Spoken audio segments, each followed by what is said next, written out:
So, whether you watching from Facebook, Twitter, click the link in my Instagram, moviepilot.com, or YouTube itself, what up, world?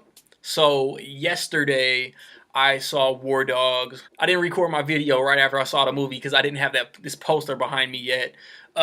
War Dogs stars Miles Teller, Jonah Hill, Anna de Armas, one of the chicks from Knock Knock with Keanu Reeves, Kevin Pollak, and Bradley Cooper.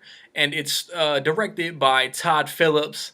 Um, if you don't know who Todd Phillips is, man, you definitely know his filmography, man. He's directed such comedies as Road Trip, Old School, Starsky and Hutch, School for Scoundrels, the Hangover trilogy, and Due Date. If you want to get a shout out in either one of my reviews, next weekend is so crazy, man. Either one of my reviews for Don't Breathe, Mechanic Resurrection, or Hands of Stone, stay tuned to the end of the video to figure out how you can do that. So you got Miles Teller and Jonah Hill, man. The movie is basically seen through Miles Teller's point of view. He is out of high school, out of college on his own. Went the Kanye West route or whatever. And he's a masseuse. He gets this business idea. It doesn't necessarily go how he wants it to. He links up with Jonah Hill, who's been like his boy since middle school or whatever. But he's back in town. You've seen the trailers. Jonah Hill wants him to work for him, and they start looking up these like military contracts to supply weaponry. I mean, it goes on from there, man. They like kind of try to outsmart the system to an like, and they get in over their head, and it's the most serious movie I would say that Todd Phillips has ever done, with his brand of humor sprinkled in, I would say. These two dudes' chemistry is crazy.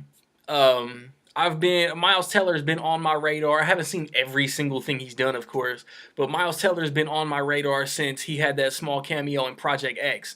I liked him in That Awkward Moment.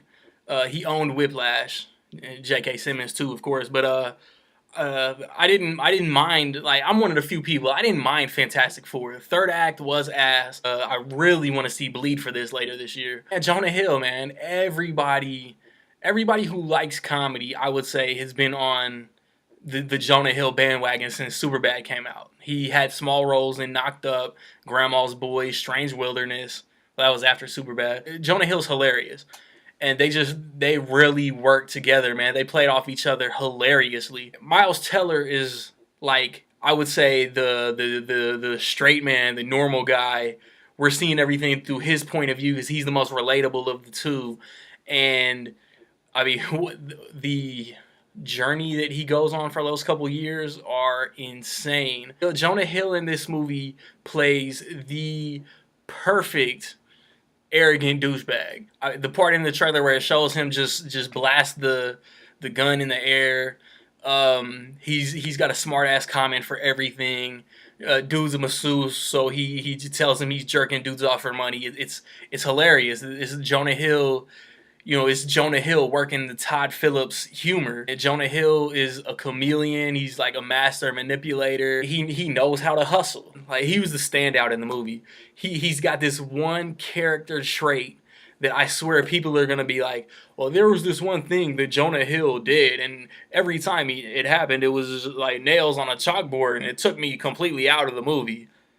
I didn't mind it, man. I thought it added to the scumbaggery of his character. And man, they're both practically in every single scene. I don't know anything about the two dudes in real life. I don't know what they look like. I don't know what actually happened. I don't know what is completely 100% accurate to the actual events. This movie mirrors Scarface a lot, man. Not necessarily with drugs, but just the rise and fall. There's a dope Scarface poster in this movie. There's a lot of mentions of Scarface.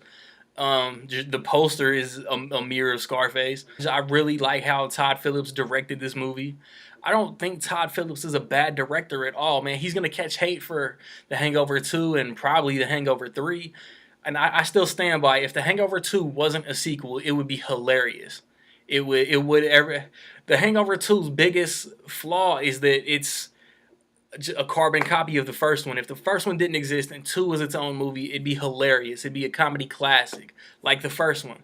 And then 3, I thought it was cool that they did something different with 3, and 3 still catches hate. I do think Ken Jeong ruined the series though, and then low key so did Zach Galifianakis. Um, Neither of which are in this movie, so that's a plus. I'm going on a tangent, but I feel like I'm over Zach Galifianakis. I mean, if it's not, he's got like 2, maybe 3 good movies. And this fucking Masterminds trailer, they've been playing this shit for literally 2 years. I don't care that the studio went out of business. I didn't think the movie looked funny then. I don't think it looks funny now. But crucify me, but I'm not a Napoleon Dynamite fan. I've never liked that movie. I saw Nacho Libre, didn't like that. And I like Jack Black. And then it just, Masterminds just looks so horrible. And it's got such talent in it, man. Jason Sudeikis might be the only redeeming factor of that movie, and maybe Kristen Wiig.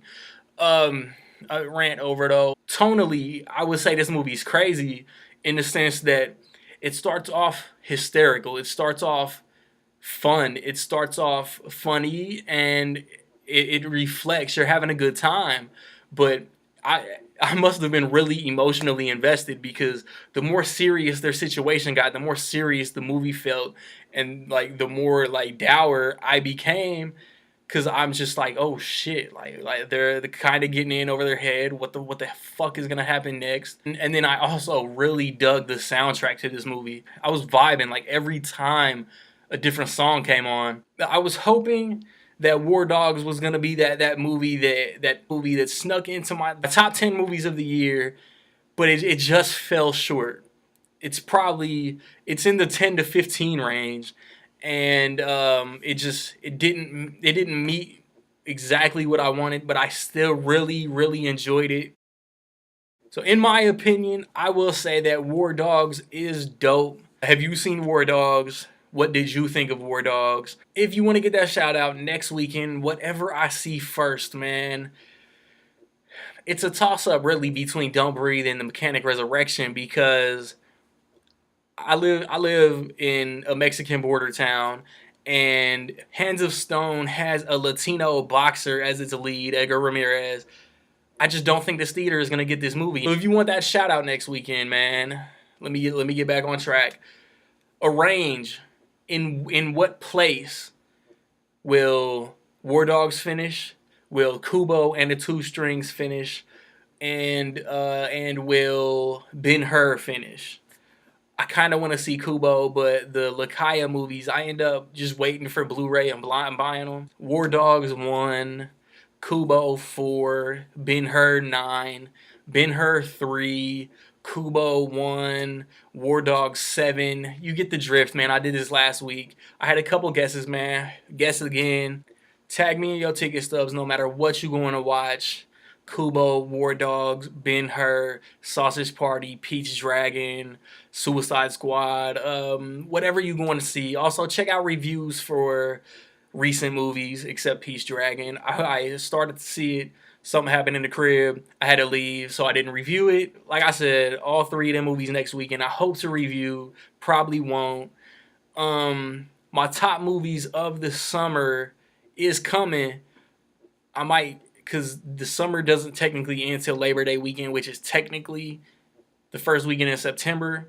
So I might save my top 5 movies of summer video, my August movie talk video until then, but it'll still count because it's my shit. I do what I want. I'm on the fence about seeing Morgan. I just don't know if I want to watch it, and that comes out the first weekend in September. Like, subscribe, comment, find me where you find me, man. Peace.